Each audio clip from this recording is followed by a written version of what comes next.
relies primarily on covert means for expanding its sphere of influence.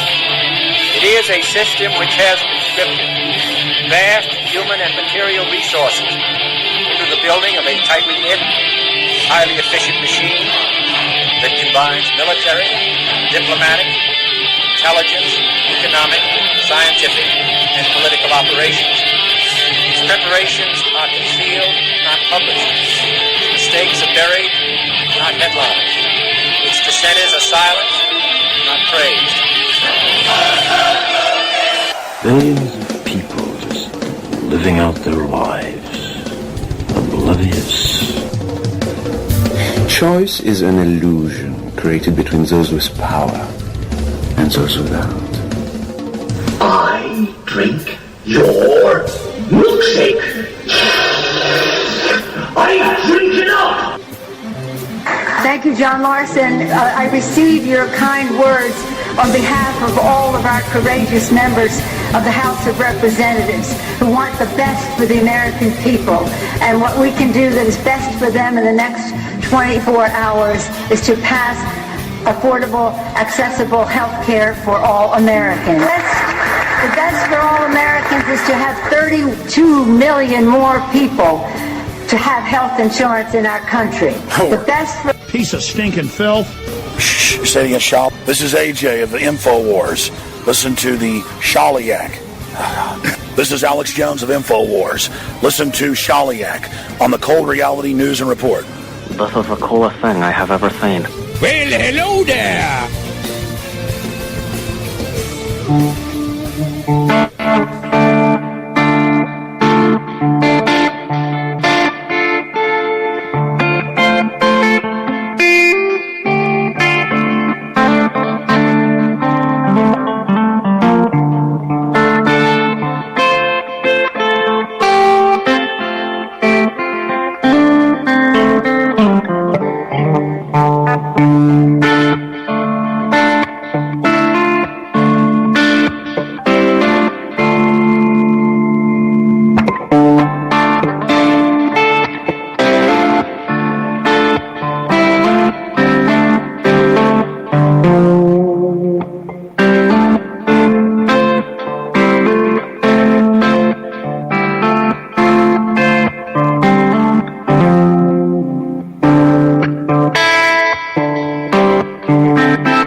We were scared.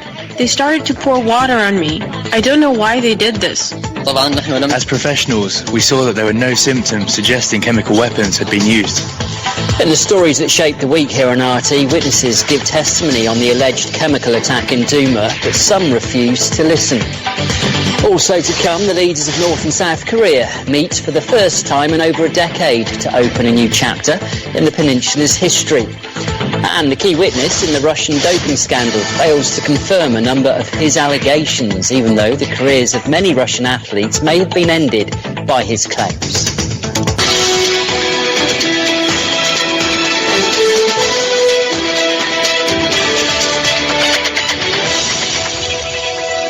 Hello, welcome. You're watching The Weekly here on RT International, where it's just gone 4 o'clock in the afternoon here in Moscow. Now, this week, locals, including doctors from the Syrian town of Duma, testified at the UN-backed chemical watchdog headquarters in the Netherlands, saying they'd witnessed no signs of an alleged chemical attack on April the 7th. RT Arabic located a boy seen in an unverified White Helmets video showing the supposed aftermath of a toxic strike. He also gave evidence to the OPCW. Not everybody wanted to hear what he had to say, as Murad Gazdiev explains. When these videos emerged, pundits and politicians took them as gospel, the truth, conclusive, indisputable and irrefutable proof of Assad's chemical sins. The chemical weapon that killed dozens of civilians here. Canisters that the Assad regime has previously used in chemical attacks. The Assad regime has used the same yellow gas canisters. The NSC telling Fox News they have a high degree of confidence that it was used. They must have had solid evidence. You don't just launch 100 cruise missiles in an act of war without convincing proof beyond any doubt. Right? Right? Wrong. We were in the basement and then heard someone outside scream, "Go to hospital." We were scared. They started to pour water on me. I don't know why they did this.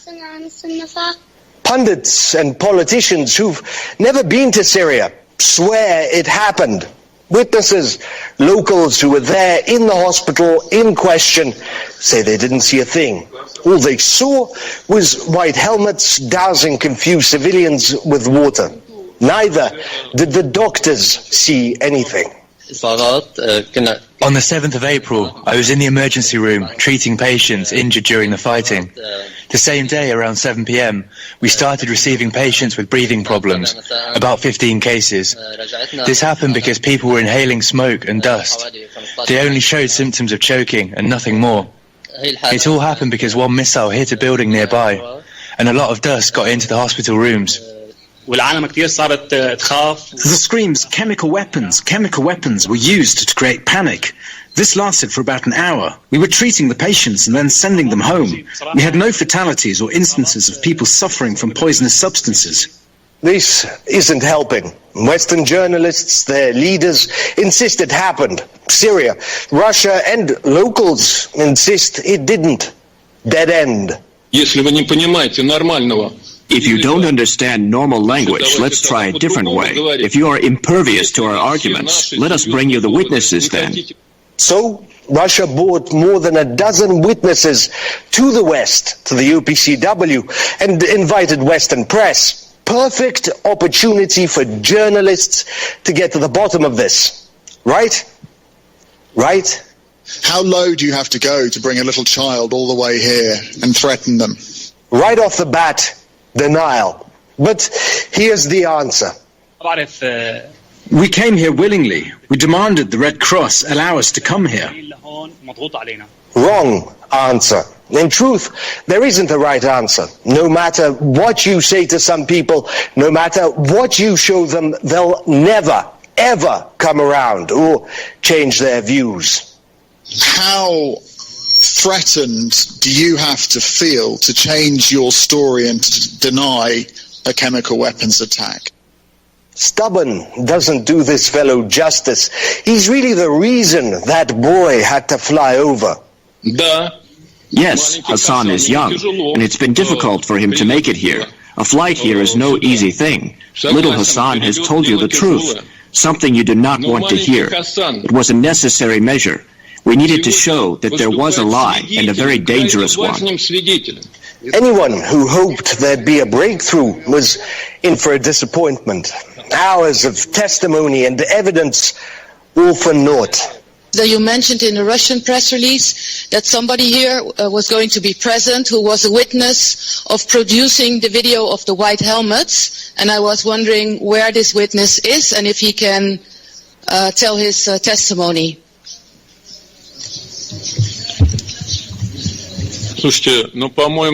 It's my view, all these witnesses we heard from today are the evidence the White Helmets film is fake. I don't know, maybe I missed something. In one ear, out the other, with no pause in between. Well, Gaziev reporting there. Well, we discussed this with the independent researcher Vanessa Beeley, who has been to Duma herself to collect people's testimonies too. When I spoke to people in Duma, doctors, medical staff, in the same hospital, in the medical point that received victims on that night, they all also told me exactly the same thing as people are now hearing in The Hague. And also when I went outside and spoke to civilians only 700 meters away from the alleged attack, they were also all saying the same thing to me, that there was no chemical weapon attack. I am surprised and I'm shocked the levels to which Western media has stooped over this alleged event in Duma, and the moral bankruptcy and degeneracy that we're seeing from Western media. I mean, to accuse Russia of basically exploiting a child in using the evidence of 11-year-old Hassan Diab, after Western media has cynically exploited children throughout the history of this conflict. I mean, if we don't have to go back too far to remember Bana al-Labed in East Aleppo, it is almost whatever evidence is produced now, it will be perceived as being influenced by Russia or by Syria. I mean, we've already seen the British government and Western media, if you like, laying the ground for saying that Russia had already pre-tampered with the site before the OPCW come in. So we can almost predict that if OPCW find no evidence of chemical weapon use in that area, the next line will be, oh, but Russia tampered with it and sanitized and sprayed air freshener around the site before OPCW could get there.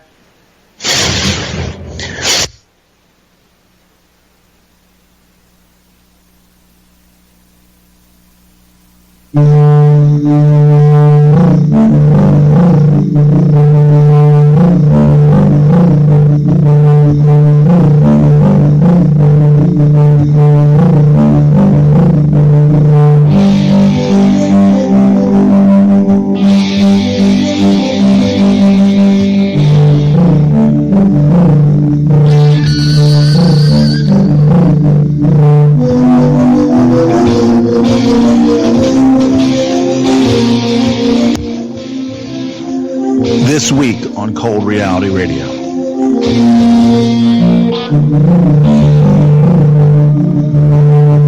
It's Correspondents' Dinner. Even if Trump is a jackass, this behavior is absolutely offensive to anyone with half a brain.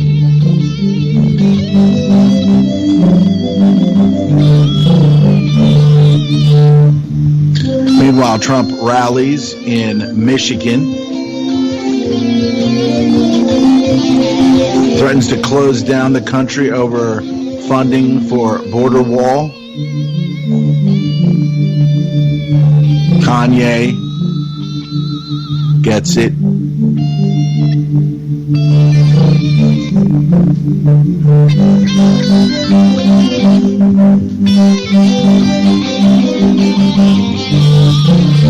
More deception, more denial of the Duma so-called attack with chemical weapons.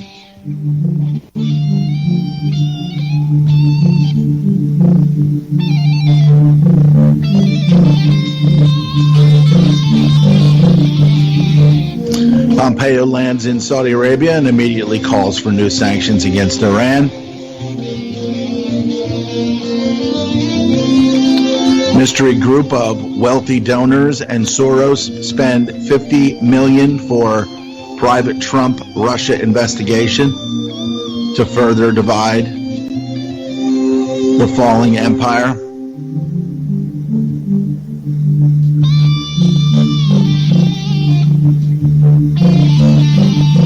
The Pentagon's ray gun can stall trucks, cars with radiation blast.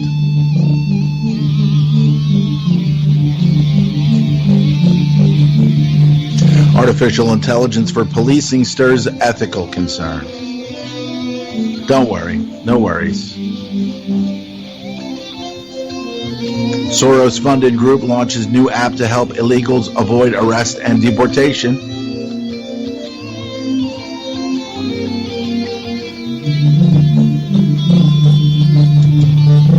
Incoming, NASA says 5 close asteroid flybys will take place today. Chinese smartphone sales collapse and biggest decline ever.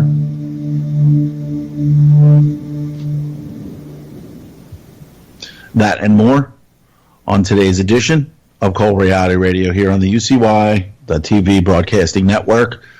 This is Cold Reality Radio. As I said, and I am the host. I am the Shali Lama.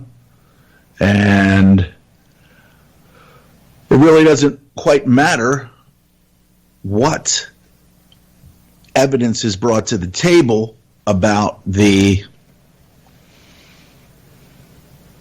chemical attack. Everything is a lie except for Western media.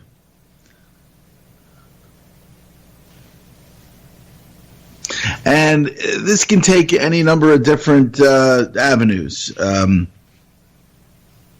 You've got the American people that really truly believe that it's happened.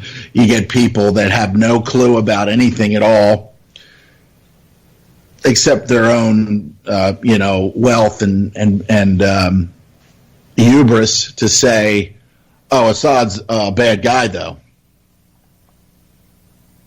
I mean, that's all you really have to hear. You know that the brainwashing is very powerful, and that's what you're going to get from people that really don't know. Now, has Assad, probably did some bad things to people that opposed him? Sure. We know that the Clintons have done horrific things to people.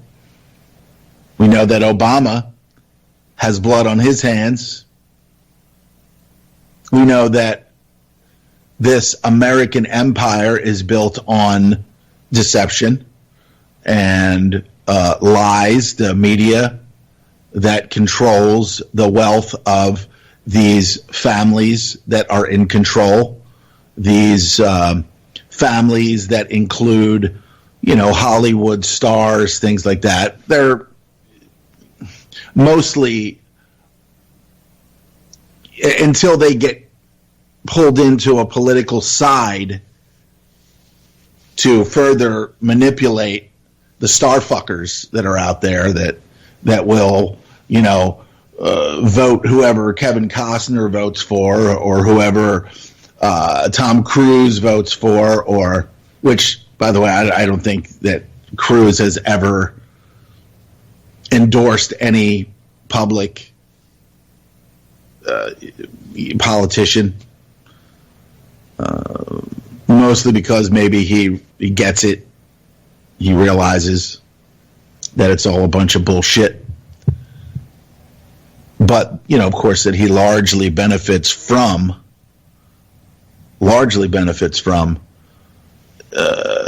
his stardom. But these families that have basically ruled and controlled, it might have shifted a little bit and moved in certain directions. These people in power, the people that you see, the Trumps, the Clintons, the Bush family, they largely kind of work and do exactly what they're told to do. I don't know if they're, reptilian shapeshifters like David Icke brings into his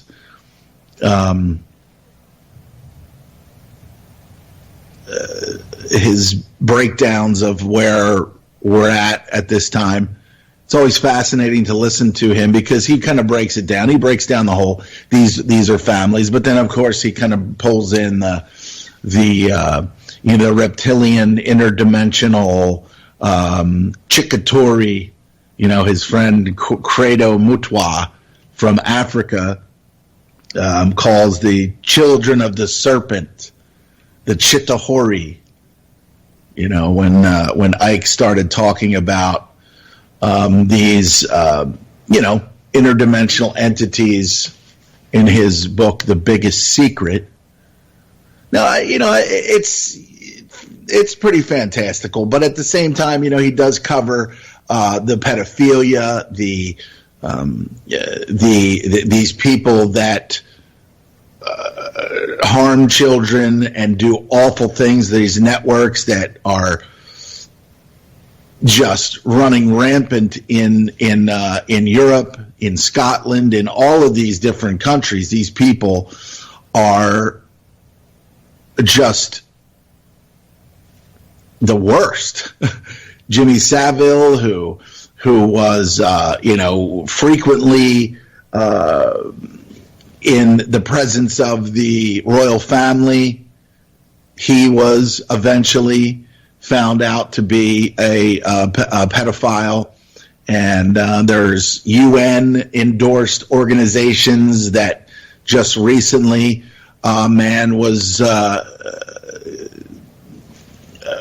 somewhere, and it's on Blacklisted News, where this gentleman, I forget what the story was, who the person was, but this guy was the figurehead for this organization for children and a pedophile, and found to be a pedophile. So when we think about these things and we think about the reasons why people do what they do, and David Icke largely says that empathy has been extracted from their genetic code, that they cannot empathize with someone. So blowing up a high rise or two high rises and killing 3,000 people is a means to an end for whatever the ultimate goal is. Starting a proxy war to regime change in Syria 7 years ago. Proxy war to eliminate Gaddafi, another country that largely moved away from or was starting to move away from the petrodollar, moving to the dinar, and Gaddafi trying to influence others in Africa to move away from that currency of control, the petrodollar. Syria also reported saying that they were moving away from the petrodollar to the euro, which, you know, mostly the same, but there's other benefits to that system, that monetary system there, which obviously they put together to control these European Union countries or corporations, basically. If they're not a corporation and they're not in the euro or, you know, in the European Union, then, like, I would imagine London and the UK have some sort of separation from it to a certain extent. But how do you do these things? How do you, I mean, does Trump know that there's been a proxy war that's been going on over there for 7 years to remove him? I mean, if he had the ear or the likes of all of these different people like Alex Jones and the other guy, I forget what his name. They actually made a documentary about this other guy that's been questioned and even called to testify about certain things. I forget what his name is. Roger Stone. Sorry, Roger Stone. So these guys are very, very informed about what's really going on in the world. Why would Trump, you know, why wouldn't he say, hey, this is bad information? Why would he just go along with this, like last year this time with the missile strike, because his daughter was like, oh, this is so horrible. And then again this year, and then of course the communications between Russia and the U.S., which is just highly suspicious. And I don't mean like the collusion that MSN and these other CNN and these other just worthless fucking people, soulless people, the Maddows, the Andersons, the just minions of a system, of a dying system, a system that's being destroyed. And I'm going to play a clip in a bit that's going to show now the collusion between, with MSNBC hiring all of these conservatives now that are anti-Trump. Now, I don't give a shit about Donald Trump. In fact, if I were to listen to the correspondence rhetoric, some of it would be funny. I would think it would be funny. But that's what it's meant to do. It's meant to make people laugh. It's not making people think that what we're seeing here, the very election of him over the Clinton machine, is highly suspicious. Now, I get it because there's a certain amount of free will that's involved here. And there's a certain amount of deception. Like, I truly believe that Hillary Clinton knew that he was going to beat her. And I believe that that was the plan all along. That he was going to win, and all of this nightmarish polarization and the Soros-funded groups to create the division that will eventually bring the country down. And there'll be events that happen, global events that happen, that are going to exacerbate that hatred, that polarization, the left and the right, those that hate Trump with a passion, those that love his policies and the things that he's tried. They love that he missile attacked Syria, and that he apparently is the bringer of peace to North and South Korea, which will no doubt there will be a peace prize somewhere in there. Probably not for him. I don't believe that he had a lot to do with it. I believe that there was, this whole thing about him shooting missiles and then the deactivation of those missiles. Now but that could be true. And then he realizes, I better play. I better play, because it turns out that all of this technology, all the tech, has these processors in it that are running the ARC processor.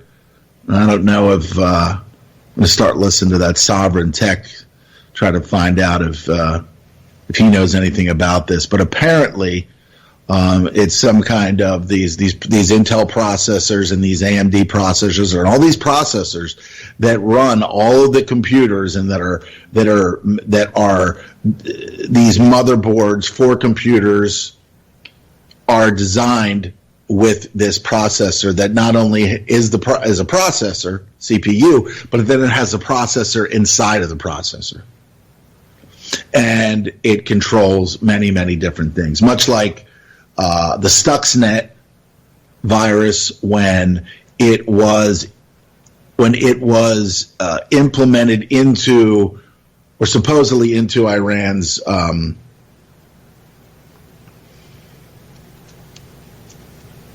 nuclear facility. It was able to go in there and deactivate and do all types of different things. And one of the things that could happen as a result of that virus, and I don't know all of the details, but it can mess with. The virus was designed to attack the PLCs, the programmable logic control. Okay, and for those of you that don't understand these microchips, okay, they are logic. They are, they're just transistors. So they can be programmed to create a charge or create a small charge. Something 3.5 volts and above is considered to be a 1 in computer binary language, or if it's something below 1 volt, then it's considered 0. So everything was based on these chips, these transistors that are just switches. Now you can program them to be, if you, and they create all this different type of AND, OR, and NAND. So AND, if you have an AND gate, and you put a 0 and a 0 into the transistor, you get a 0 out. If you put a 0 and a 1, the output is 1. Okay? If there's any ones in there, the output is 1. That means and, meaning it's addition. Or if you have a NAND gate would be the opposite of that. So the only way, if you have a 0, what the heck is that? It was a 0. If you have 2 1s, then the output is a 0. So they changed the logic around so it would be the opposite of an AND. So if you have a 0 and a 1, in an AND gate, that would be a 1, but any 1 would be a 0. So if a 1 charge would be put into it, it would be a 0. So the opposite of addition logic, or there's the OR gates, the AND gates, the NAND gates, the NOR gates. And so they built this technology into these programmable logic circuits. There's a 555 timer circuit that is universal.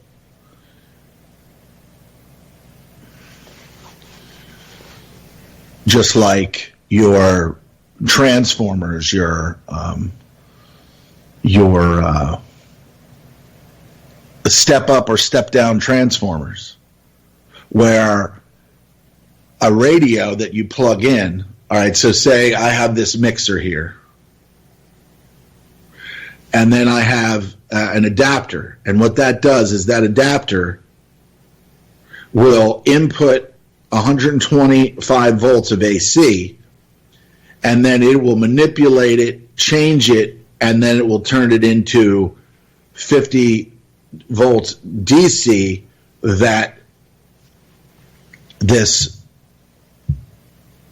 device it can use, just like anything else. Turn AC to DC to run something. So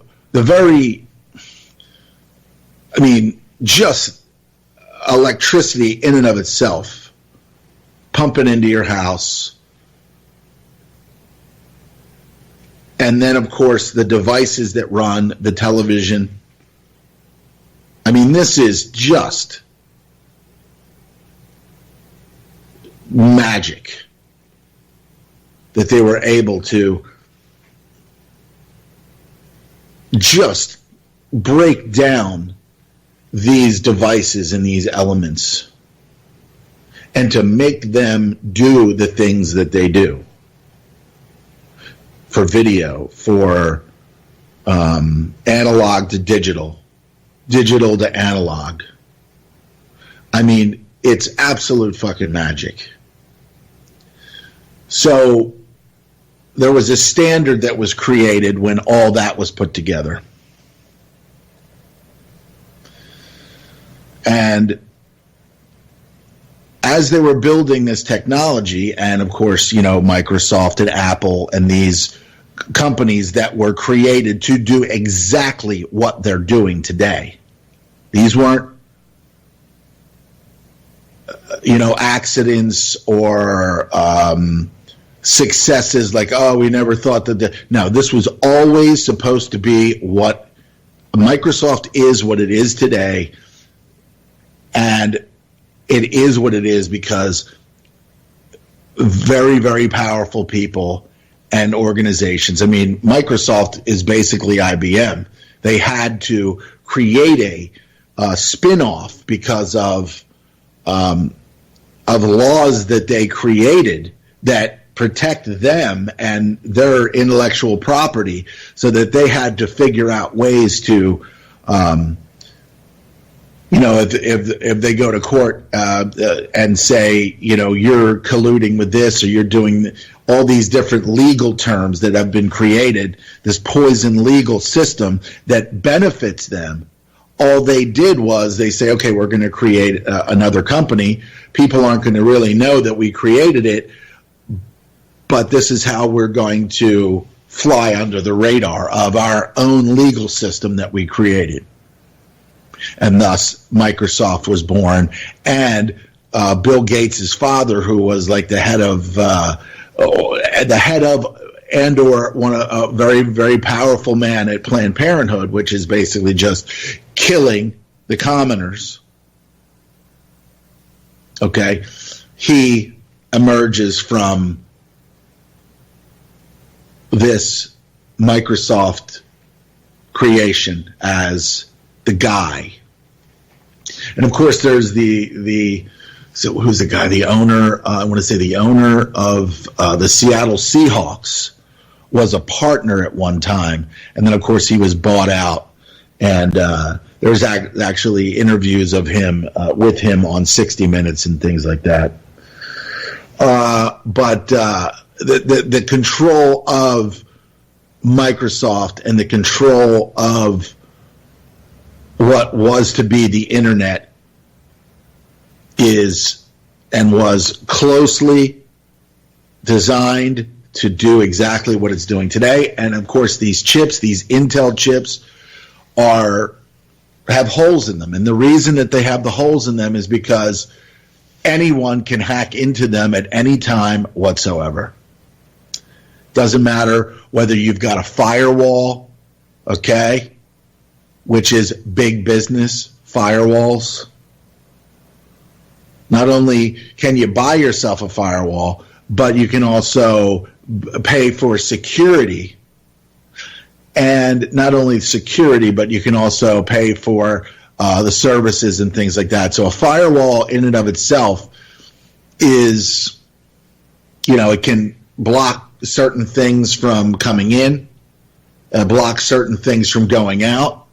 But at the same time, when those chips and that technology is and was created to be hackable, there's no stopping the creature that puts together all of this technology. And so as we move forward, if you have Russia using the same things, and the different types of technology. I mean, there's ways to kind of do things, but if you have enough information and enough knowledge to be able to, that's honestly, that's where Edward Snowden kind of came out of. These people are trained in these systems, and if you look into Snowden and you look into some of these genealogies, he's got connections to the people. Okay? He has connections to the people. We're not the people. I'm not the people. The people are the George Washingtons and those families, all the presidents that are basically related, and also related to monarchies in Europe that have always controlled, that have always thought that they have the right to control, the right to rule. Elizabeth, Prince Charles, bloodlines that go back to Vlad the Impaler, Vlad Tepes.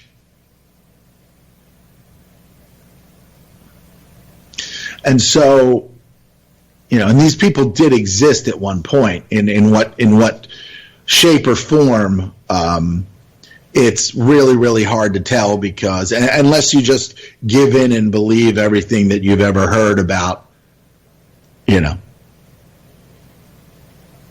all of our world history, good luck.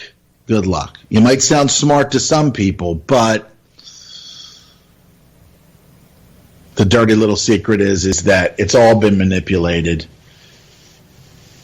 and all been just proliferated out there in a way that people think that it's real, and this happened, and that guy lived in that time, and this guy lived at that time, and Abraham Lincoln freed the slaves, and all of this other hocus pocus. Just absolute hocus pocus.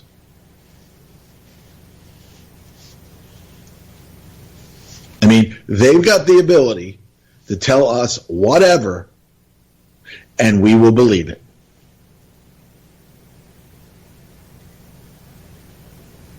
They will say whatever. If they say that one day we will colonize some other planet, that doesn't mean you, ma'am, sir. That doesn't mean you. That means them. They will, if in fact those other places actually exist at all. But they'll make you think that they do.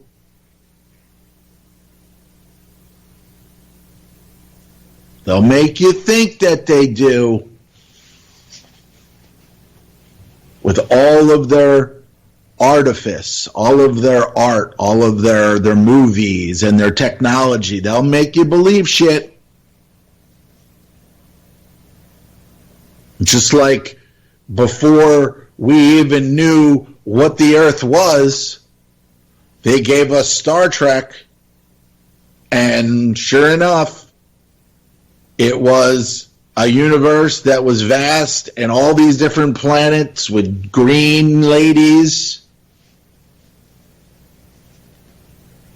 and creatures and blue people,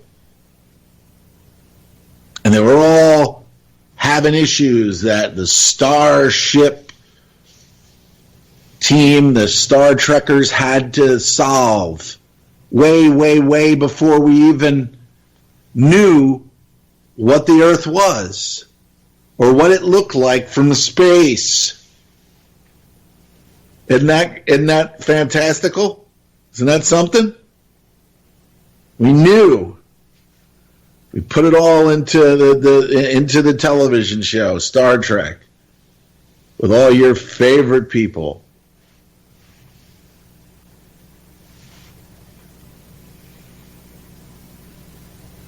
So we just it's all whatever, just believe whatever. And then next thing you know, the 69 trip, and then everything was good. Everything, we knew this, we went here, we went there. We lost all this data, this really, really critical data that was lost. Never to be found. Much like, hitting an area with missiles where there was supposedly a chemical attack prior to people going there to inspect to see if there was a chemical attack. So just, But again, I still believe, I believe that in every one of these organizations, it does not matter what they are, whether it's organizations that are for nuclear safety, or organizations that the OPCW, the chemical weapons people, that we know about chemical weapons, and we'll tell you whether there was a chemical attack here. I believe that organization is infiltrated by the hidden hand or minions of the system. You can't have an organization out there that's going to tell the truth. But in this case, because America is ultimately going to be demonized for being what? A fucking bully. Where on bad information, not only did they attack Iraq and find no weapons of mass destruction and all of the hideous things that the media knows about, the Jon Stewarts and, that crowd, the trendies, eventually all of this stuff, all of these things, I believe it's truly going to come out in a way that it's going to show that he didn't do that. He didn't chemically attack his people. But it's not going to come out that the white helmets were working with the intelligence agencies here and there, our friends in the Middle East, the oppressed. So largely, America is going to be under global scrutiny at some point. And we will be looked at much like the world looked at Germany in World War II. And what did the Allies and the people that decided that Germany needed to be handled? The same thing's going to happen here, I predict. I don't think I'm going out on a ledge. America, there's so many things that are going to need to work and fit into the equation for the downfall of the American empire. There's war. There's going to be global demonization, much like the global demonization that took place for Germany, and there's going to be retribution. There's going to be a price to pay, but the people who caused it are not going to pay. The commoners are going to pay. Because what happens during wars and civil wars, just like they said, people are just going to be killed. People are just going to die.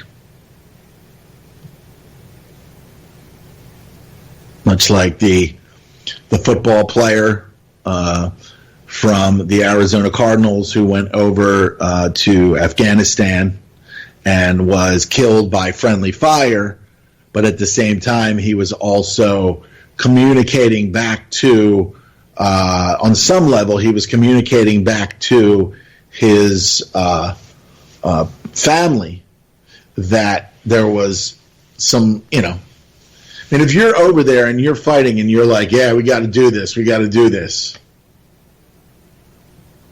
and then it doesn't take long to see that what you've been told and the reason why you went there, something's not adding up. Something's not adding up. Because you can't fight a fake war on terror.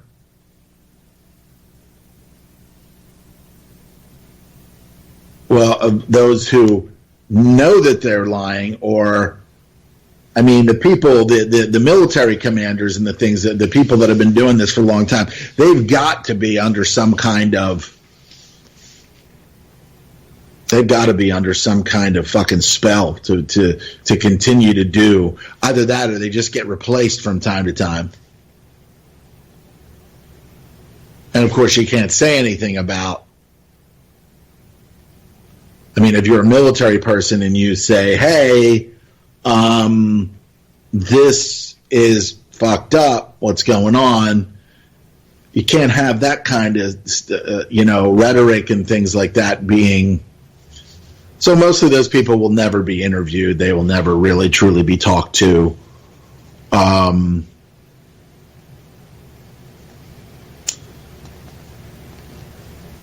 war is profitable, and if you have fought in one, then you're the greatest thing ever, unless you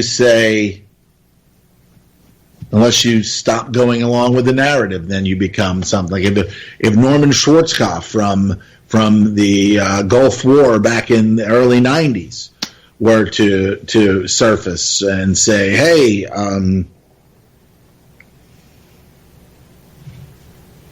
everything that went on back then was just bullshit. But I don't know. It's very, very, very, very bizarre But I truly believe that there's a continuity of agenda, not only, and maybe even in Syria, there's a continuity going on.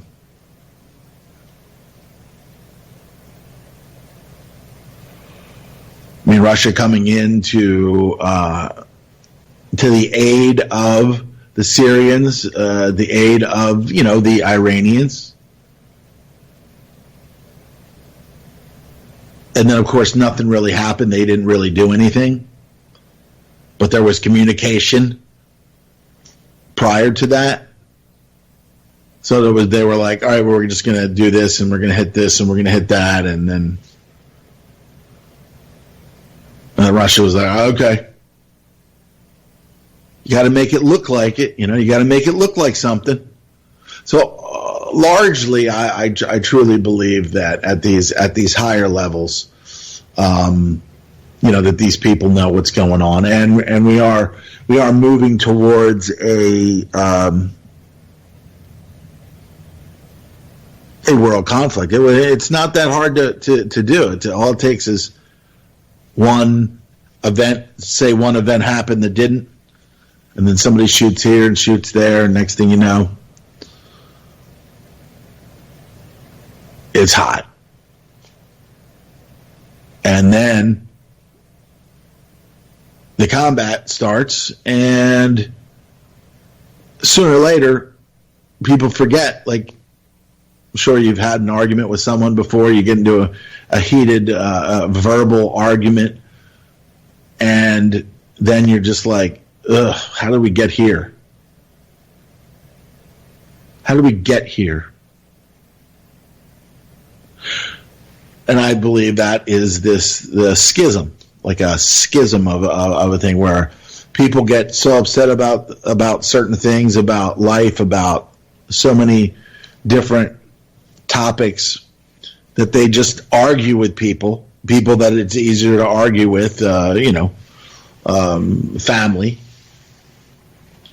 And then you don't even realize what you were fucking arguing about. But then you start talking sense, and then you start getting somewhere. You start making headway to a certain extent, because that type of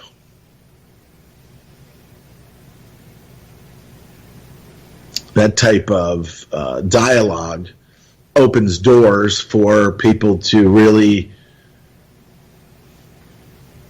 start to examine things and say, it really wasn't about this. It's really about that. And so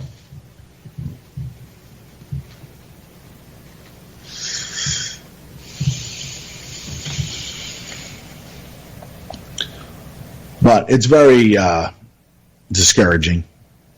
There's no doubt.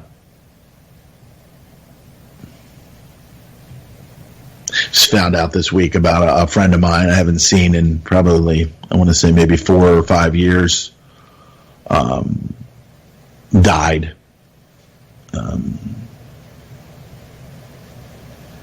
His family, they didn't know. I mean, I wasn't on I haven't been on Facebook in forever. Kind of suspended it, deactivated it. I know it's still active, but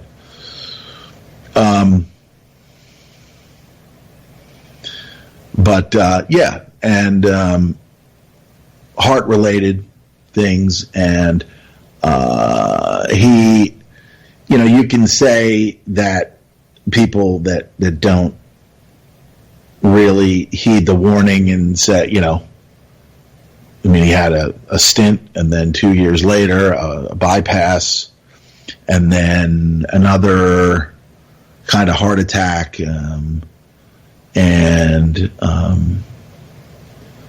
so, and then of course he got put on all these meds, and when he was deemed, when he passed, paramedics, they took all the drugs that he was on. course, the drugs that he was taking caused diabetes, so he was I guess he became insulin dependent. And then, at that point, if you don't try to do things holistically and naturopathically, if you don't try to address these things, it's just a matter of time. Because when you will rely on the system to fix you, and then that system will say, "Here, well, you need to take this, you're going to need to take that, you're going to take," and all these different drugs, and then eventually it just the drugs and him. He has to take responsibility. If he was here right now, he would be like, "Yeah, I totally fucking."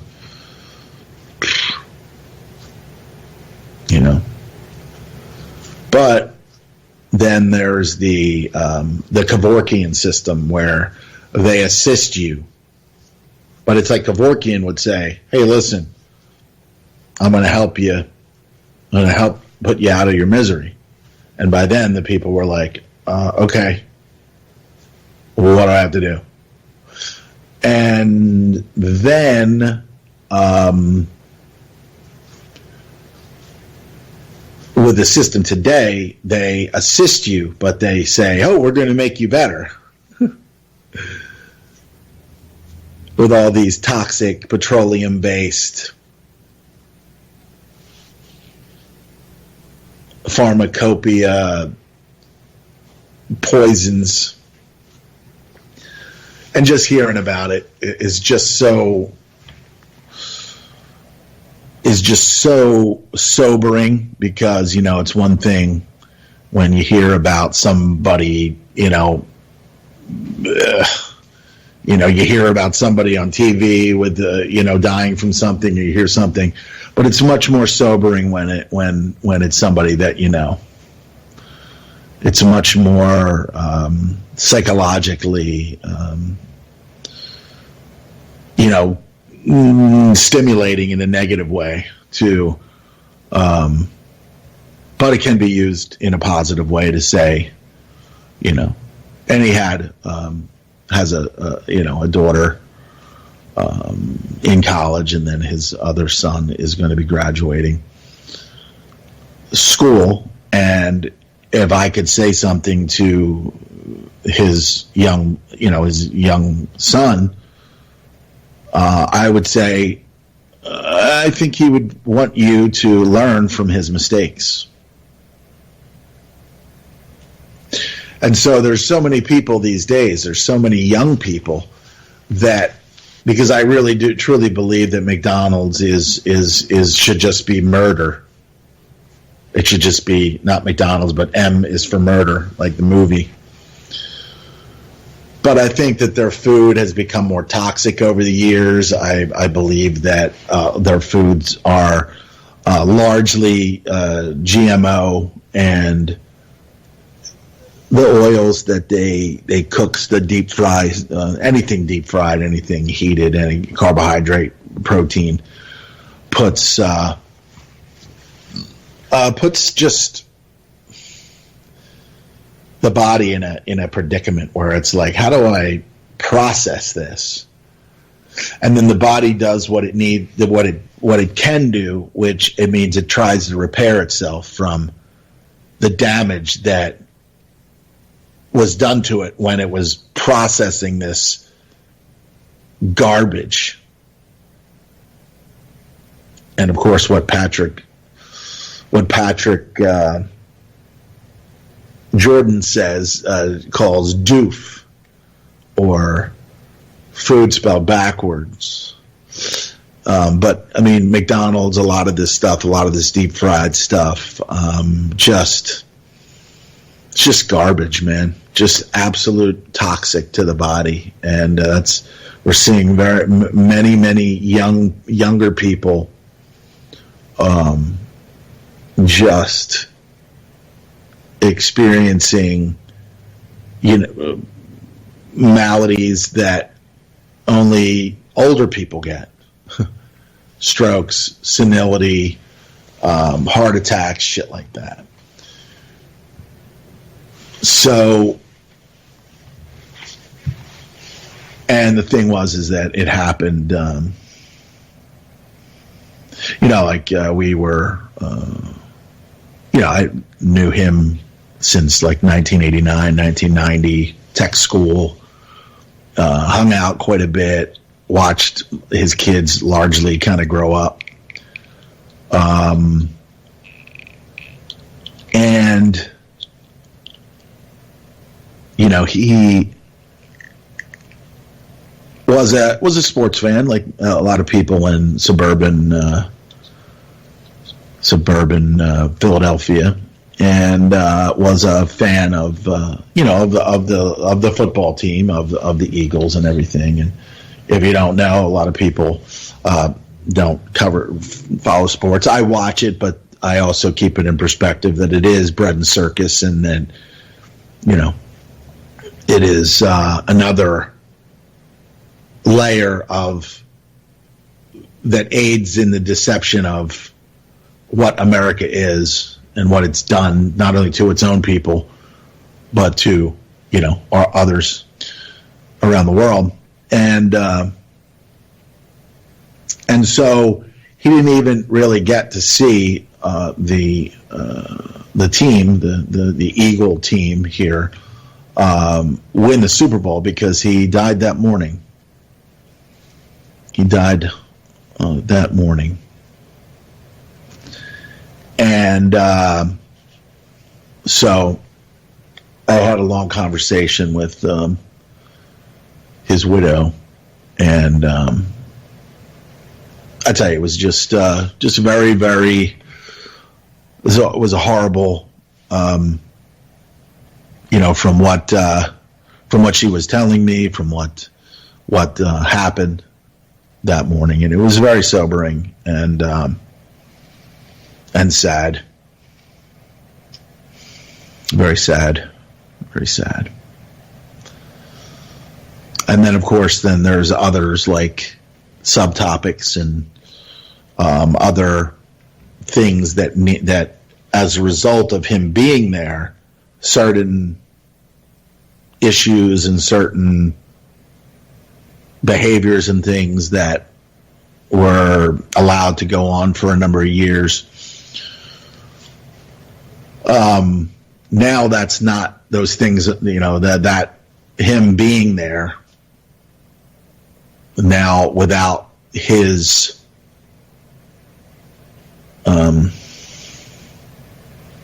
let's just say without his influence anymore. He was kind of an enabler to a certain extent, but he also had this car accident that I think was kind of like the catalyst for a lot of stuff that kind of pushed forward into him not being very active, things like that, and then of course, which I believe because of his diet and everything that happened there, it was just like burgers and fries and diet soda. Of course, he drank diet soda for just constantly. And that causes metabolic acidosis and, just preps the body for disease. It really does. It preps and assists in disease. And so I'm going to try to do what I can to,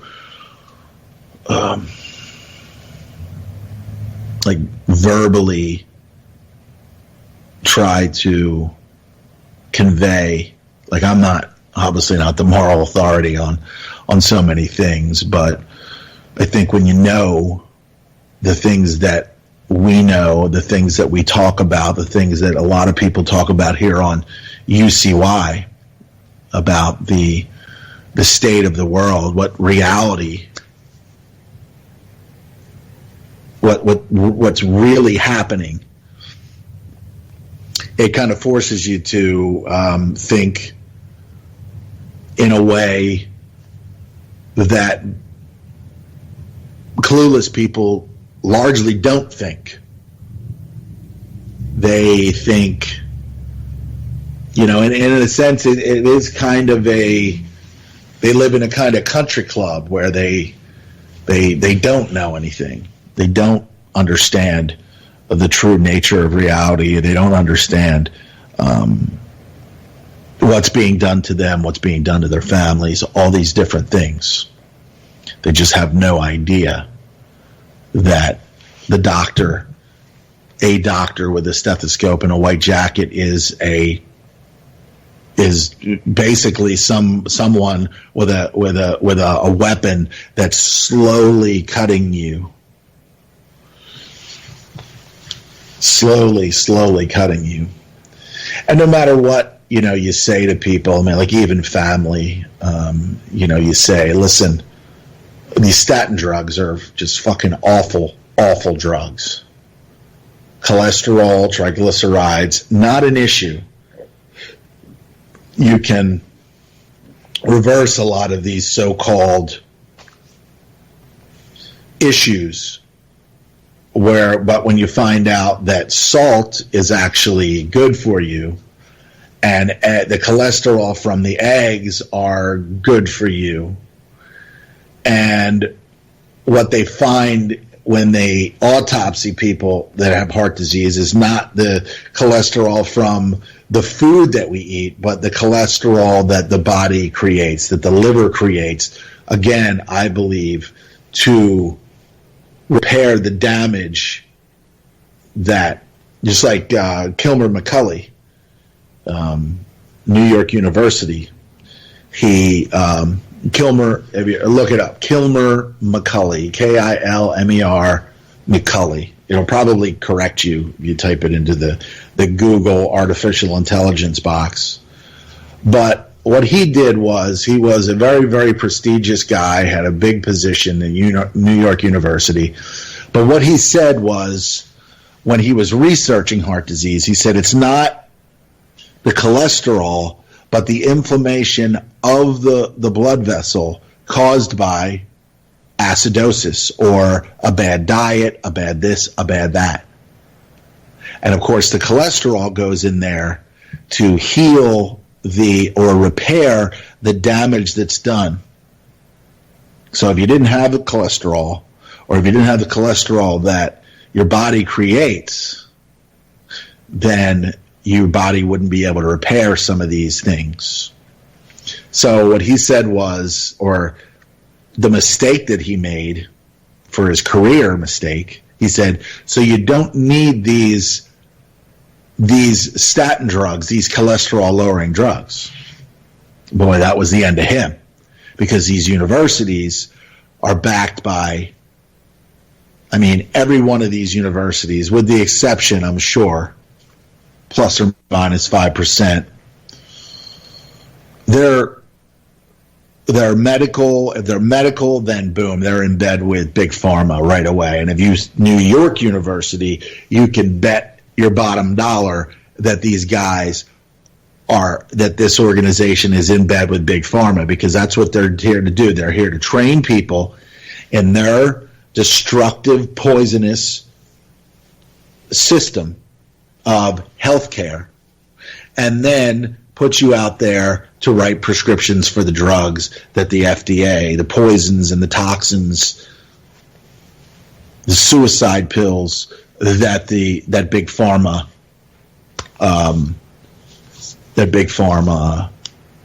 approves, that the pharmaceutical companies create, and I mean, at the very core, this is all bad. Never should have, and most of these drugs should never ever have been created. But we're seeing so much insanity in the world. And I'm going to play a clip from Funny Man Lee Camp from Redacted Tonight, and also another one where you can see now that the MSNBCs are now hiring conservatives that love George Bush but hate Donald Trump. So you see this morphing, amalgamation of just garbage people. Again, Anderson Cooper, Maddow, largely there because of her, her being a lesbian and, obvious that that's how she was designed. She was born and she moves like a man. Her mannerisms are like a man, no pun. And so that's MSN said, let's do this. Let's make something out of her. Let's make something out of her. So that's what they do. They take people. But the thing is that she has free will. She doesn't know that they're using her for her sexual status or her, that's what the system does. They grab people and they entice them, the carrot and the stick, right? So the carrot was, Obama being in there, and all they could do is just love him and just and then the stick came in the form of Donald Trump, winning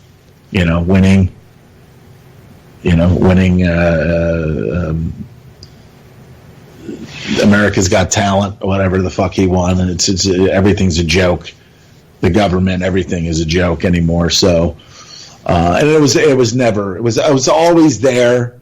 The government in America was created to do exactly what it's doing.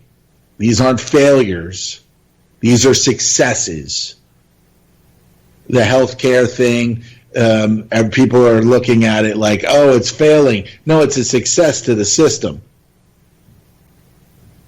People don't understand, like, why would the U.S. and these allies go over there and fucking destroy Libya and turn it into this? I mean, that was an unexpected, thing that happened. No, it's exactly what they wanted to happen.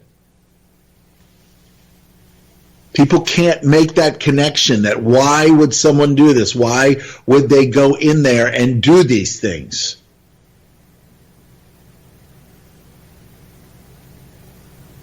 Because maybe David Icke is right. Maybe they have no empathy. Maybe they're possessed by transdimensional, interdimensional, reptilian something or others. Going full circle back to when I started today. Whatever reason, they're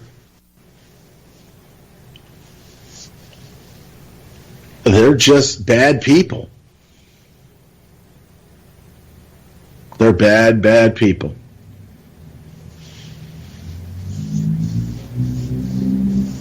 Bad people. And they're doing so much to control they control everything. It's all about money. It's all about taking everything, getting everybody into the same monetary system. Libya was leaving the petrodollar, boom, attacked, murder, kill, rape, pestilence, incredible, massive refugee crisis as a result of it. Same thing happened in Syria, the same type of refugee crisis, moving migrations. Who? The young guys, the people that would be there to fight, but maybe they don't, maybe they didn't love Syria like others would love Syria. So they took off, and now you have a clash of civilizations. I don't know that largely, that I think if people get displaced and they go somewhere, I think people would try to assimilate, at least to some extent. But all of the different terror attacks and the things that are happening that have happened in Paris, that have happened in Germany, that have happened. These are. I just think that they're a different element. I think largely when you put a German culture together with a Syrian culture, there's going to be issues, but there's also provocateurs, and I think that that's what these people are, provocateurs, and they will create the divide and conquer within that corporation to then destabilize. And that's what I believe the whole thing is that let's just destabilize the whole globe. What do we see? We spoke with Simon Roche 3 or 4 weeks ago. He is on the cusp of people coming to his property and saying, this belongs to us now, and either trying to kill him or fight him if he fights back, if he says, you're not taking anything of mine. So we're seeing this continuity of agenda everywhere. We're talking, Venezuela. We're talking South America. We've got many refugees on the border. Something's going to happen down there. There's going to be and if it's not violence, then it's going to be a kind of a standoff, or there'll be people like, what are they going to do? Where are they going to sleep? Where are they going to stay? And so largely you knew this was coming. You knew that there was going to be some more. There was many truckloads and train loads that came across the border and were assisted, given money, given clothes, given all kinds of different accoutrements. And that was part of, obviously part of a plan through the Obama administration to get this moving and going. And then you don't know who's in the country. But we got to fight the war on terror, but hey, just let's let everybody in through it's just bullshit. War on terror is a lie. It's always been a lie. It was just a lie that enabled more world domination, more domination of land elsewhere, whether it be Afghanistan, Iraq, Syria, South Africa, whatever. It's all about order, them bringing the order out of the chaos. Once they've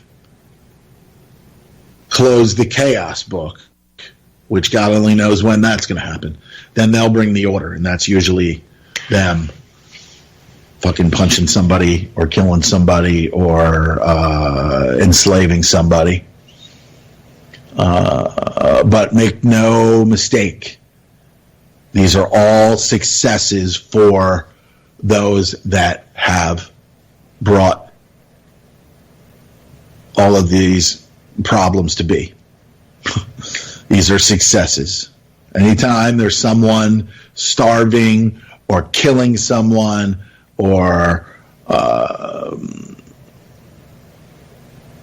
clash of civilizations, whatever. They knew in these years that what Wesley Clark said, and largely people know it. Saw it on Redacted with Lee Camp, saying that this is basically how these things work. And so let's see what we got here. I'm going to play another. Let's go to.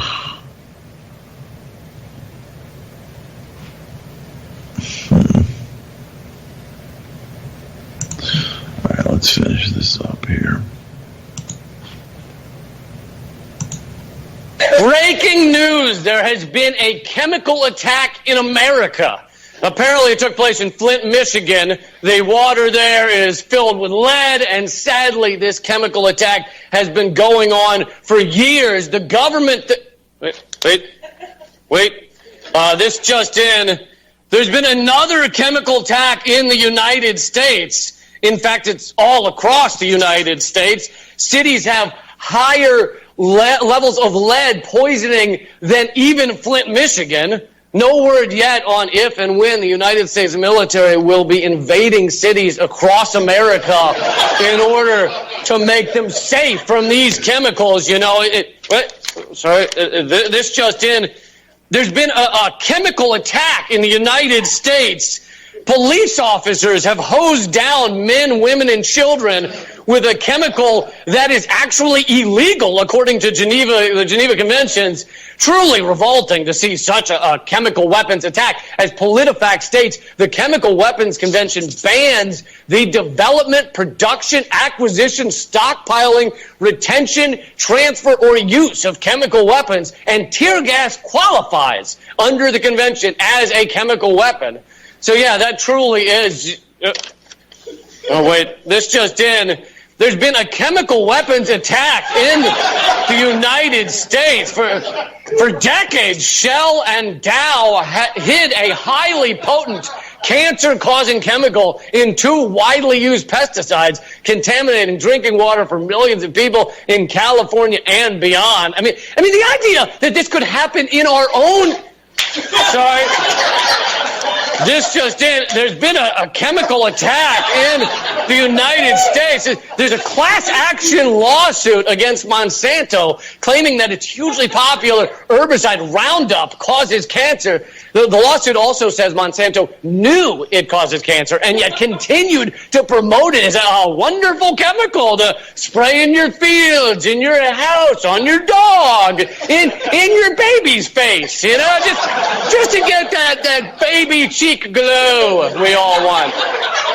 And there have been about 24 studies, including the WHO, showing a link between Roundup or glyphosate and cancer, including genetic damage, skin tumors, thyroid damage, anemia, headaches, nosebleeds, dizziness, tiredness, nausea, eye and skin irritation, asthma, and breathing difficulties. In their defense, those also sound like the side effects of my Saturday night. So, except the cancer. No cancer. And now, recent reports show that glyphosate is showing up in wine, in beer, in your foods, even in your baby's face. So, basically, this chemical attack has hit nearly every American, possibly killing thousands. Again, it's tough to say when the U.S. military will be called in to stop Monsanto. Should be any minute now. Although, then again, the military and Monsanto are old buddies. They were in NAM together. They were. According to Dow Chemical's own website, companies supplying Agent Orange to the government included the Dow Chemical Company and Monsanto. So, Monsanto made chemical weapons for the U.S. military. They worked so well, Monsanto was like, let's crack open the American market, huh, shall we? MSNBC, the self-proclaimed liberal channel, is moving to the right. No, hosts are not wielding tiki torches and getting Confederate flag tattoos. It's worse. The network continues to hire a gaggle of conservative and Republican talent simply because they're anti-Trump. But not one leftist progressive commentator. As they say, opinions are like assholes. So MSNBC is licking the GOP's opinion, while fingering the Democratic establishment's opinion. And the real left is relegated to watching from outside the window like a bunch of perverts. According to FAIR founder and former MSNBC producer Jeff Cohen, MSNBC's experts, saviors, those people that are going to save us from Trump are war hawks, spooks, spies, dishonest people who progressives have traditionally attacked. No, it's not what you think. MSGOP wasn't trying to stifle progressive criticism of war. They just had to protect their employees from progressive harassment. Progressives have been known to ask questions. And these new Republican hires are very sensitive and fragile people. Just look at the suffering former Bush advisor Nicole Wallace had to endure when Trump was elected. So all my Republican friends want to know how I've come to terms with this so easily, but as you've told America, I've been in therapy for 10 months. Oh, Nicole, we've had enough noontime glasses of wine with you to know exactly how your therapy has been going. Rachel, that was between you, me, and the weapons contractors we brunch with. Rachel Mad Dog Maddow helped the news network soar to the top spot, serving her nightly dish of Connect the Bots Russiagate hysteria. Yet the channel's primetime liberal stars have failed to address the West Virginia teachers' strike, a massive grassroots mobilization of labor, and appear to think the catastrophic U.S.-backed war in Yemen, the largest humanitarian crisis in the world, is no big deal. Even Breitbart mentioned the war on Yemen more than MSNBD, which stands for no big deal, for those of you over 50. In 2010, MSNBC defined their liberal vision as leaning forward, with ads of Maddow taking a meditative stroll through a windmill farm. Then in 2016, they hired conservative talk show host Hugh Hewitt, who makes up his own climate science. Could be a real problem over 500 years. All right. But they're going to say that as a result of that, you can't use Kleenex. Hugh asks an important question. What will happen to our boogers? And our children's boogers. Hugh Hewitt was featured in an MSNBC ad with the slogan, "People might accuse us of leaning too far to the right." But after my careful analysis of the network's shifting and tilting, I would accuse the executives of being prom-level drunk. MS inebriated can't walk a straight line. It's a commercial enterprise that stumbled into a center-left position. It's just business. Back in the day, they feared Phil Donahue's opposition to the Iraq War would be bad for business, so they got rid of his show. They were terrified of the anti-war voice, and that is not an overstatement. Anti-war voices were not popular, and if you're General Electric, you certainly don't want an anti-war voice on a cable channel that you own. Donald Rumsfeld's your biggest customer. Today, Donahue just doesn't have the credentials to work at the station, unlike Bill Kristol, who crusaded for the Iraq War, saying it would last only 2 months. Now, Kristol would argue that time is a construct, and we need to destroy that construct. Despite a lack of proof that the construct even exists, and all the evidence of that construct comes from Western countries who would profit from invading the country where the construct supposedly exists, while millions of innocent people die, all in the name of destroying. Now the network is a reunion of Bush-era neocons and corporate establishment Democrats having noontime wine. And that's becoming the standard of U.S. media, where the voices against war, climate change, and the pillaging of Wall Street are absent. And when someone tries to bring up a progressive issue like ending mass surveillance, this is what happens. Congresswoman, let me interrupt you just for a moment. We've got some breaking news out of Miami. Stand by, if you will. Right now in Miami, Justin Bieber has been arrested on a number of charges. The judge is reading the charges, including resisting arrest and driving under the influence. Reporting from the White House, this is Naomi Caravani, redacted tonight.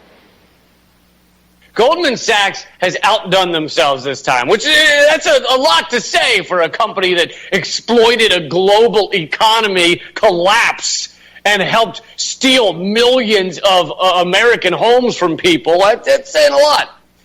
And what I'm about to show you, the reason it has come out, is basically the market-driven economy is increasingly revealing its true colors, its true self. We're seeing it more and more because we're circling the drain, you know, like in a toilet bowl. We're circling the drain, and as it goes down, it gets faster and faster, right? It speeds up. So we're getting closer to the end and speeding up. We are beginning to see more and more how disgusting a profit above all else economy really is. When Trump bombed Syria, the stocks of the weapons contractors shot up. That spike in stocks. It's a spike in the gravity of capitalism pulling people towards death and destruction. That's what they like. That's how you can view it. The gravity towards our own death and destruction. And there's not even a debate about it, right? There's no discussion on your mainstream media as to whether that is really what we want in our society. Not just on your mainstream media, but almost anywhere. No one, none. You tell me, how many shows did you see on your media going, weapon contractors benefited from our bombing this week? Isn't that revolting? Doesn't that just make you like gag and vomit into your soup? Doesn't that mean we've created an upside down system that rewards barbaric bullshit? How many times did you see that? How many news anchors should be gagging as they're reporting this? They should be like, we just fired missiles into like that should be the broadcast. But no, you'll hear no discussion about it. You're more likely to hear them discuss the best sexual positions for people with 3 arms. You're more likely to see that on CNN. Can't happen. A profit-driven world creates a disgusting world with a contorted value system. And that's what we're getting to. We're spinning faster and faster. One where oil companies view oil spills that destroy whole coastal communities as the price of doing business. A world where millions of animals abused for their entire lives is just the price of doing breakfast. A world where massive hurricane destruction is a business opportunity. It's a chance to make money. Hey, honey, check the weather report. Are there any 155 mile per hour business opportunities ripping through any Caribbean islands today? And now corporations no longer need to worry about government interference. They're not even concerned about it anymore because they own the government. For them to worry about that, it would be like you worrying that your carpet might stop you from going out to a movie that night. I think we've established what the carpet does. It lays there. And for corporations, it's the same with our government. So now the corporations don't have that worry. They are being far more forthright with their goals and their motivations. It's not hushed tones anymore. They can do things like unleash attack dogs on protesters in Standing Rock and not worry about the consequences. Why should they care? The worst that could happen to them is they pay a tiny fine.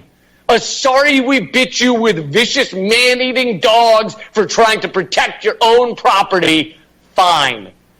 That doesn't cost them a day's labor. Anyway, that brings me to these new revelations about what Goldman Sachs told their investors. In a recent report, one analyst asked their clients, is curing patients a sustainable business model? That's the question. That's right, folks. One of the largest investment firms in the world is openly saying in financial reports that curing people of terrible diseases is not good for business. It's a bad idea. Analyst Salveen Richter wrote, the potential to deliver one-shot cures is one of the most attractive aspects of gene therapy. However, such treatments offer a very different outlook with regard to recurring revenue versus chronic therapies. While this proposition carries tremendous value for patients and society, it just helps society, it could represent a challenge for genome medicine developers looking for sustained cash flow. Curing people will hurt our cash flow. They fucking said that. They outright said that. They're not even pretending they care anymore. He says, while it could have tremendous value for society and for patients and for human beings, it's a challenge for our fucking cash flow. Yep. So let's see here.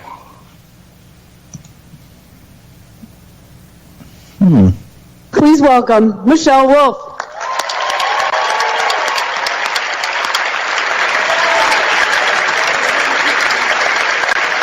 Correspondence. Yeah. All right. This is long. This has been long. Yeah. Good evening. Good evening. Here we are, the White House Correspondents' Dinner. Like a porn star says when she's about to have sex with a Trump. Let's get this over with. Yes, kiddos, this is here getting tonight. I'm going to skip a lot of the normal pleasantries. We're at a Hilton. It's not nice. This is on C-SPAN. No one watches that. Trump is president. It's not ideal. The White House Correspondents Association, thank you for having me. The monkfish was fine. And just a reminder to everyone, I'm here to make jokes. I have no agenda. I'm not trying to get anything accomplished. So everyone that's here from Congress, you should feel right at home.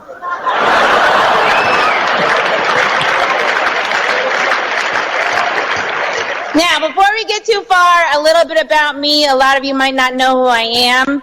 I'm 32 years old, which is an odd age. 10 years too young to host this event, and 20 years too old for Roy Moore.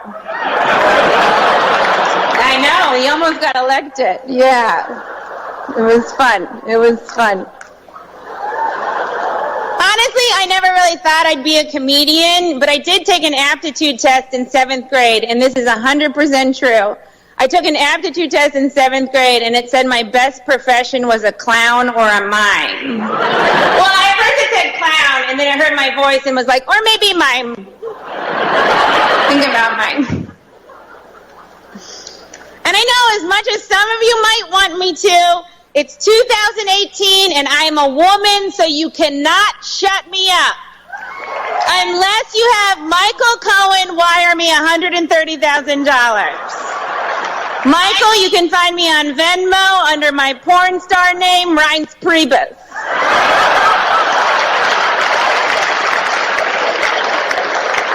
Reince just gave a thumbs up. Okay. Now, people are saying America is more divided than ever. But I think no matter what you support politically, we can all agree that this is a great time for craft stores. Because of all the protests, Poster Board has been flying off the shelves faster than Robert Mueller can say, "You've been subpoenaed." Thanks to Trump, pink yarn sales are through the roof. After Trump got elected, women started knitting those pussy hats. When I first saw them, I was like, that's a pussy? I guess mine just has a lot more yarn on it. Yeah. Should have done more research before you got me to do this.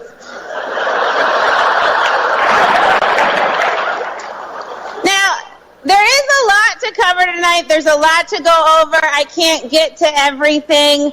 I know there's a lot of people that want me to talk about Russia and Putin and collusion, but I'm not going to do that because there's also a lot of liberal media here, and I've never really wanted to know what any of you look like when you orgasm. Except for maybe you, Jake Tapper. I bet it's something like this. Okay, that's all the time we have.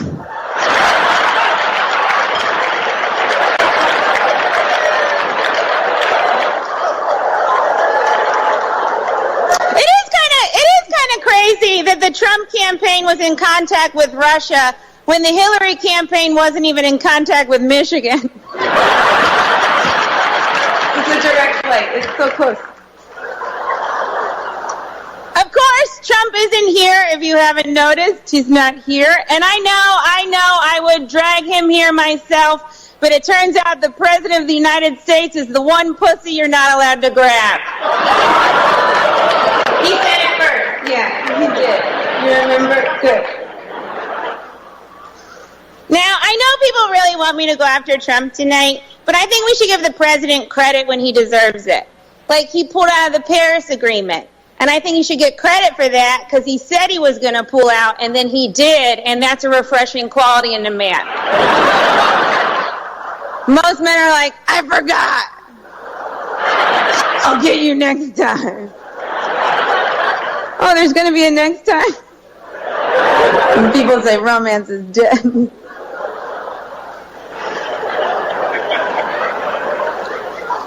call Trump names all the time. And look, I could call Trump a racist or a misogynist or xenophobic or unstable or incompetent or impotent. But he's heard all of those and he doesn't care. So tonight, I'm going to try to make fun of the president in a new way, in a way that I think will really get him. Mr. President, I don't think you're very rich. Like, I think you might be rich in Idaho, but in New York, you're doing fine. Trump is the only person that still watches Who Wants to Be a Millionaire and thinks, me. Although I'm not sure you'd get very far. He'd get to like the third question and be like, I have to phone a Fox and friend. We're going to try a fun new thing, okay? I'm going to say Trump is so broke, and you guys go, how broke is he? All right? Trump is so broke, he has to fly failed business class. Trump is so broke, he looked for foreign oil in Don Jr.'s hair. Trump is so broke, Southwest used him as one of their engines. I know, it's so soon. It's so soon for that joke. Why did she tell it? It's so soon. Trump is so broke. He had to borrow money from the Russians, and now he's compromised and not susceptible to blackmail and possibly responsible for the collapse of the Republic. Yay! It's a fun game. Trump is racist, though. He loves white nationalists, which is a weird term for a Nazi. Calling a Nazi a white nationalist is like calling a pedophile a kid friend. Or Harvey Weinstein a ladies' man. Which isn't really fair. He also likes plants. Trump's also an idea guy. He's got loads of ideas. You gotta love him for that. He wants to give teachers guns, and I support that, because then they can sell them for things they need, like supplies. A lot of protractors. A lot of people want Trump to be impeached. I do not. Because just when you think Trump is awful, you remember Mike Pence. Mike Pence is what happens when Anderson Cooper isn't gay. Mike Pence is the kind of guy that brushes his teeth and then drinks orange juice and thinks, Mike Pence is also very anti-choice. He thinks abortion is murder, which, first of all, don't knock it till you try it. And when you do try it, really knock it. You know, you got to get that baby out of there. And yeah, sure, you can groan all you want. I know a lot of you are very anti-abortion, you know, unless it's the one you got for your secret mistress. It's fun how values can waver. But good for you. Mike Pence is a weirdo, though. He's a weird little guy. He won't meet with other women without his wife present. When people first heard this, they were like, that's crazy.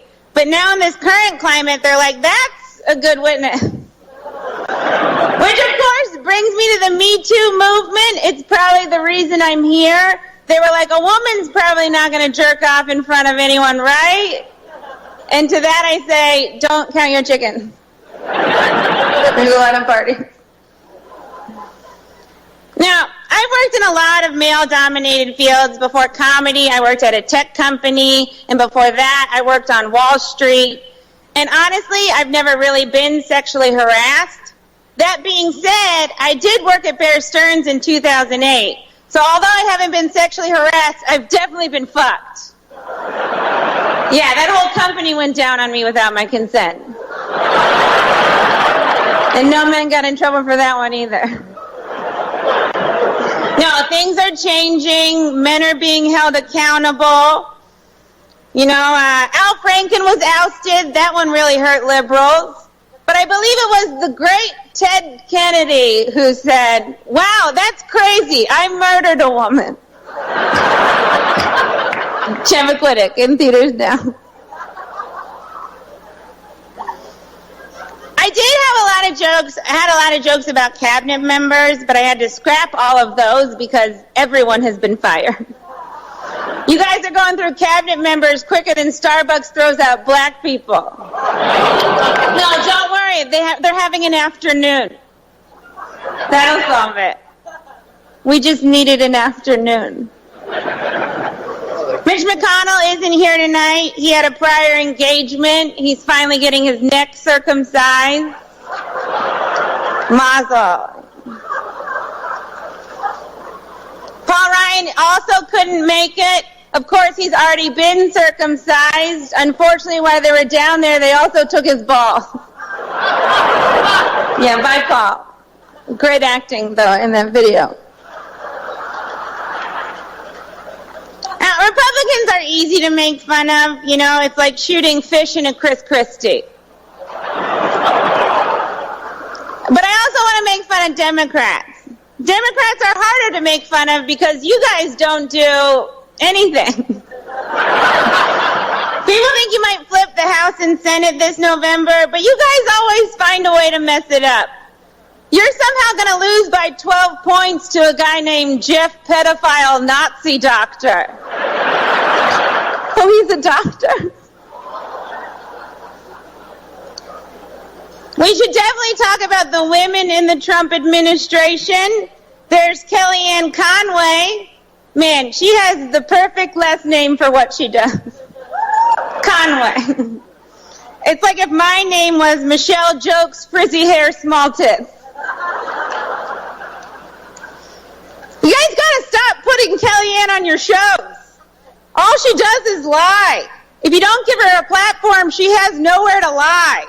It's like that old saying, if a tree falls in the woods, how do we get Kellyanne under that tree? I'm not suggesting she gets hurt, just stuck. Stuck under a tree.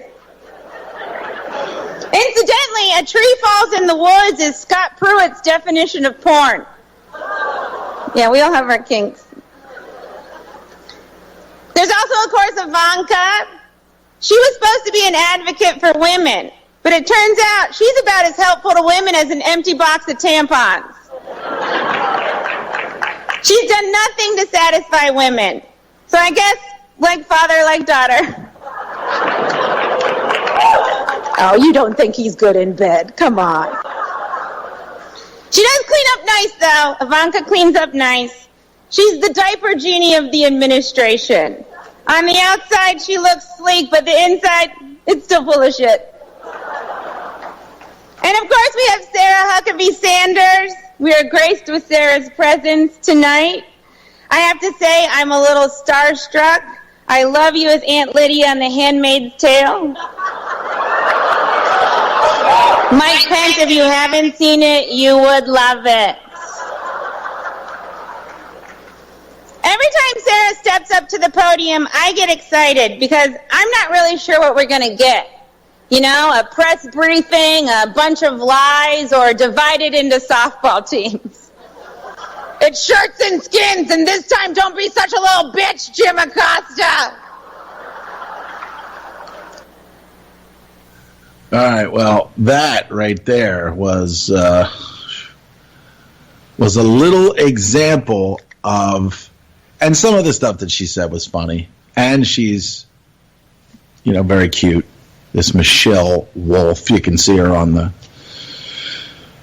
front page, I believe, of the Drudge Report, because apparently she is the one that crossed the line many times. And it is pretty amazing how they've, again, and I've spoke about this many times, how they can just, now, you know what, pro-life, whatever, pro-choice, I'm not getting involved in that. Whatever you do, you have to answer to yourself and or whatever at some point. So, I'm not making a decision on that one. But the way that women and men just say, oh, whatever, lie, kill a baby, kill something that's alive. It says a lot about our society. Thanks for joining in today on the Cult Reality Radio here on the UCY.TV Broadcasting Network, Sunday, April 29th. Stay tuned for Rock the Boat and all of the other incredible programming here on UCY.TV, the Broadcasting Network. Have a good rest of your weekend. There is only one holistic system of systems. I will MK Ultra ya, put the MK scope on ya. If the MK hits you, it's guaranteed to open ya. The 57mm Mark 110, 220 rounds a minute, try to stop them. Don't put that on your wish list, that's retarded babble. Protesters make the hit list soon as they start to rabble. They are nothing but fishes in the barrel. It doesn't have to be Christmas for a carol. Some decorate with ornamental decorum, some perform Shakana on Hanukkah and Purim. That's where my job come in. I am a blessing to the mercenary for the corporation selling weapons to them. Any potential competitor step into them. I'm authorized to knock them out and stick a GPS into them. They want